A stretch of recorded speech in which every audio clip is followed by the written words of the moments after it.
So like a week ago, articles like this started popping up. The date on this is June 11th, 2025. R. Kelly's attorneys accuse feds of plotting to unalive him. Okay, it's a long article. We're not going to read that. But these articles, they start popping up and they like this. Of course, it sounds like, it sounds just on the surface highly implausible. I'm like, yeah, right. Especially in the light of like seeing Diddy's legal defense lately. I've had the fortune of only really interacting with lawyers who have integrity, you know, who's working for me and stuff. So I can't even imagine the lawyers that I know and stuff, like personally, like doing these types of tactics. But you look at what these highly distinguished lawyers are willing and capable of doing just out in open court. It's really crazy. So you hear, you know, R. Kelly's like, oh, the feds are trying to unalive me in prison, boo-hoo. It's kind of like, shut up. Stop trying to get out of jail. You know, I mean, I think that's a lot of people's first thought. Kind of was my first thought, especially after the Surviving R. Kelly series. I mean, whoo, how could you like him walking away from that? Basically, he's accusing the feds of trying to unalive him. His lawyer also went on a press run. Here's a video on Banfield. He's trying to shine light on the issue. And it's like, you know, again, I really want to believe a lawyer when they're saying that the government is against their client and they're trying to whatever, but it's kind of like I see people and lawyers lie. So who knows? And Ashley Banfield also appears to be highly skeptical. She's like, what would the purpose be? Who would be doing this? Why? And I'm just confused if this inmate allegedly said that the Bureau of Prisons sought him out to murder a fellow inmate. Why?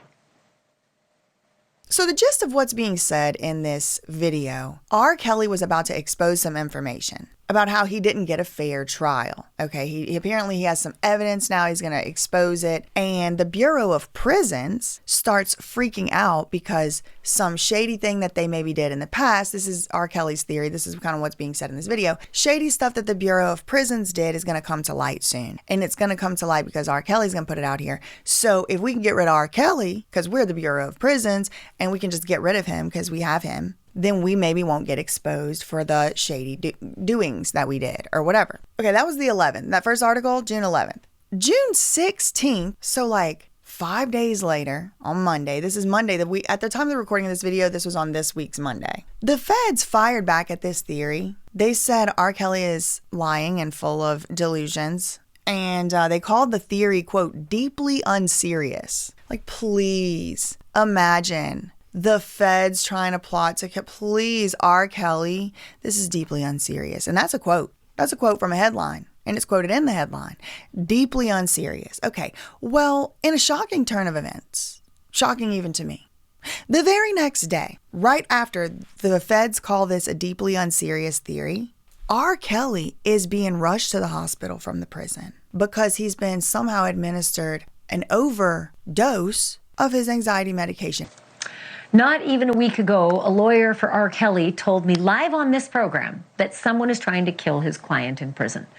He even outlined an alleged contract on R. Kelly's head, which makes today's news just a little jarring, to say the least.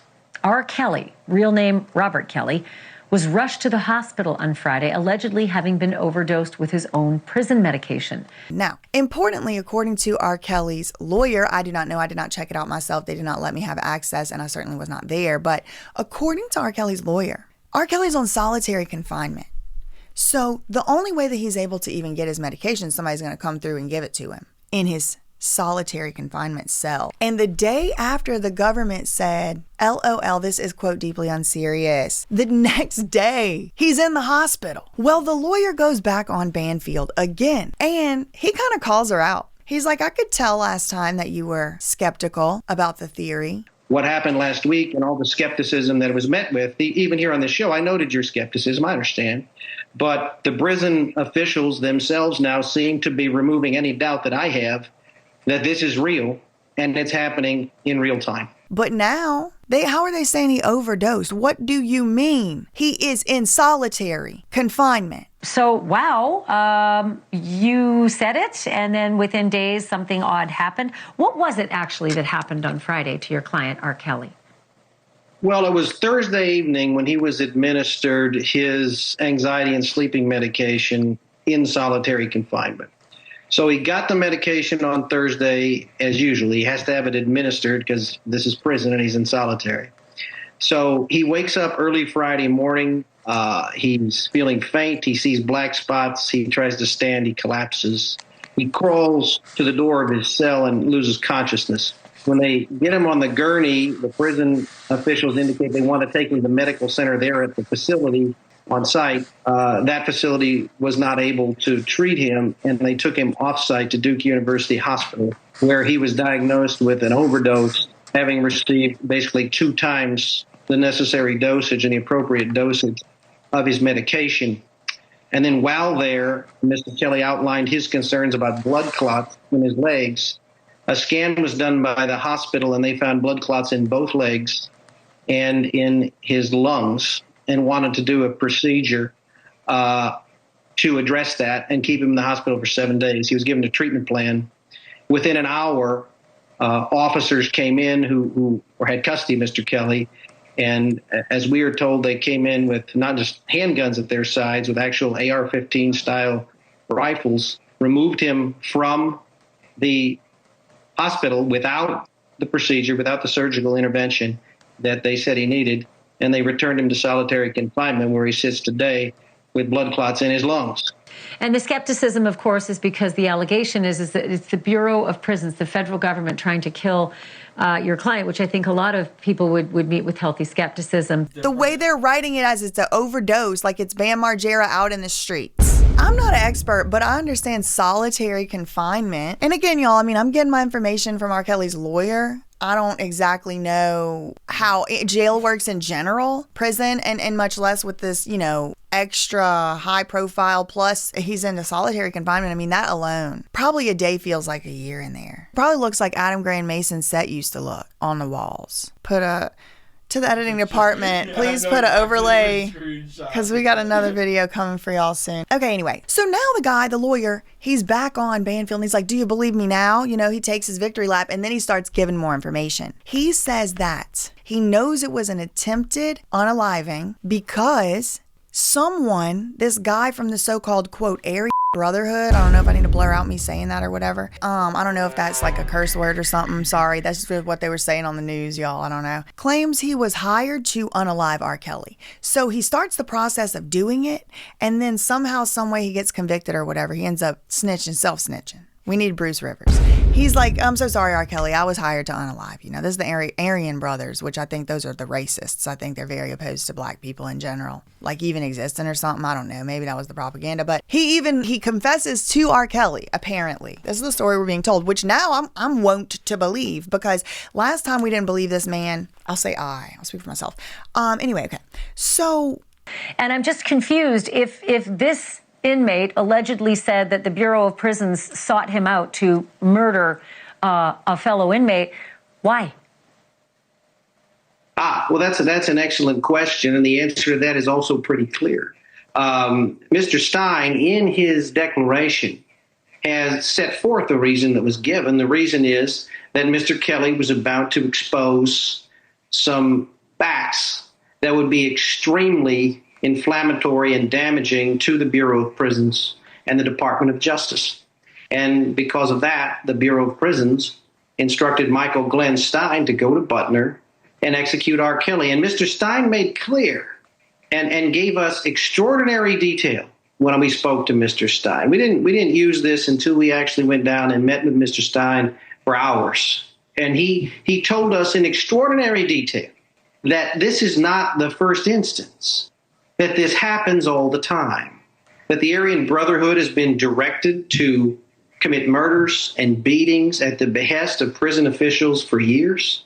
People have been killed who pose problems for officers, for lawsuits, and it happens. According to Mr. Stein, not only will he tell you that it happens, he will explain, when given the opportunity, in great detail, all of these murders in which he has participated, which he has directed other Aryan Brotherhood people to do. This being the most recent. Can I ask you to just... Instead of unaliving R. Kelly, this assassin, this hitman from the Brotherhood, he goes ahead and he self-snitches. We need Bruce Rivers. And then the lawyer's like, okay, get him to sign an affidavit. So R. Kelly's lawyer gets an affidavit signed by this guy. Yes, I was hired to unalive R. Kelly. I was hired. I'll put the guy in here saying it better than me, but he was hired by the feds, he says. Now, as Ashley Banfield points out, and I think that first video, or then maybe the second one right here, prisoners lie. And also people that's already been convicted, because it's like anything to get out. But sometimes they not lying. I don't know what the percentage is. How could you? But this all led me again back to this point of like, oh, they were about to expose some information. And I'm like, what is the information? So I start looking into like different lawsuits. I started trying to find R. Kelly's criminal trial. I'm just trying to get to this, to what's going on right now that the feds or the Bureau of Prisons right now, June 2025, want to keep silent. Well, there is one open lawsuit that I was able to find. This is actually R. Kelly is suing who are they suing? He's suing the United States of America. He's suing a Bureau of Prisons officer, Tawana Ingram, another 2 Bureau of Prisons officers, and a YouTuber that he calls a blogger, Tasha K. And if he married that white woman and don't marry you, oh my. I am not getting into this lawsuit today as far as the details because it's just simply like I'm not quite up to speed. But what in this R. Kelly lawsuit, this was filed in 2023. Now there's an amended complaint that was filed in June, so about a year ago. So they're in full swing on this lawsuit of R. Kelly suing for his incarceration time. Now, he also has other lawsuits going on. He's appealing stuff that he got convicted on and all that. But what he's alleging in here, and again, this was filed like 2 years ago. He's alleging that the Bureau of Prisons allowed their staff to log into the private TrueView prison confidential system that's used to communicate with lawyers and send emails with lawyers and calls between the lawyers and R. Kelly, which of course would be recorded. Everyone knows all your calls from prison are recorded. But what R. Kelly is claiming in this lawsuit is that the Bureau of Prisons, which is a federal thing, a department, arm, right? This is the government. The feds handed out his private information to Tasha K, the YouTube blogger, to share with her 1.3 million of subscribers. And they say that his girlfriend, Jane Doe, at the time, saw the Tasha K video. And in the Tasha K video, she's like, there was a tapped phone call in prison. I'm going to tell y'all what he said to his lawyer. I'm going to tell y'all what he's got going on his emails in and out, what was heard on the...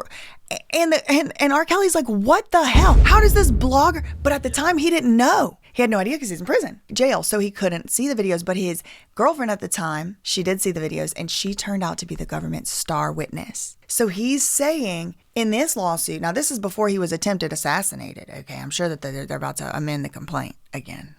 I would guess the complaint is going to be amended again. They're saying that they sold the information. They not only gave it and leaked it, they sold it. They made money on it. I don't know if any of that's true, but people were blowing up my chat yesterday during the P. Diddy live, R. Kelly, and it was just like, oh my God, okay, let me go see what's going on. And that's pretty much what I was able to find out. It's getting strange out here. That's all I really had for today for this one. In the meantime, facts ain't defamation. Love you, mean it, okay, bye.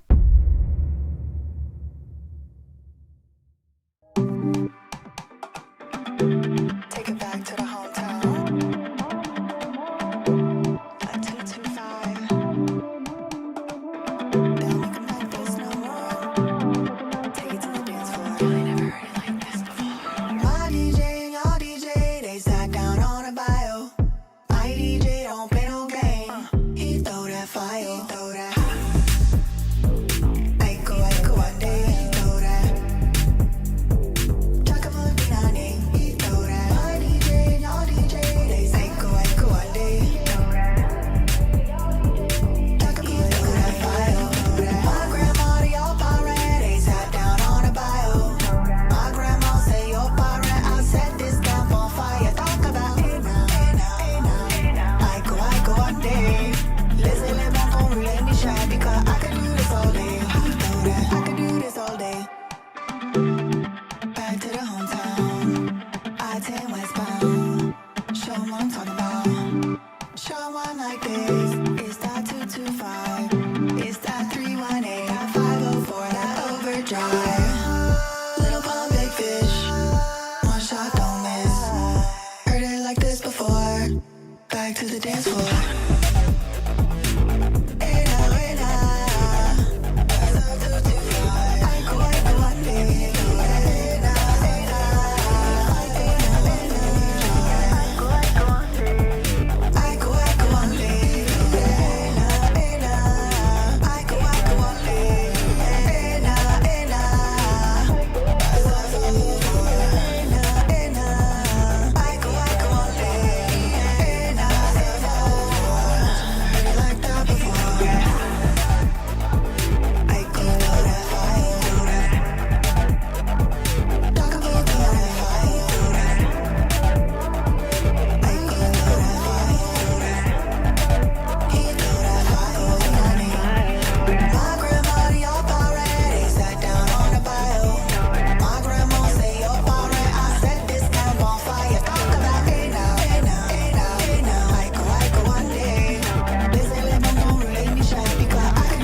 Bye.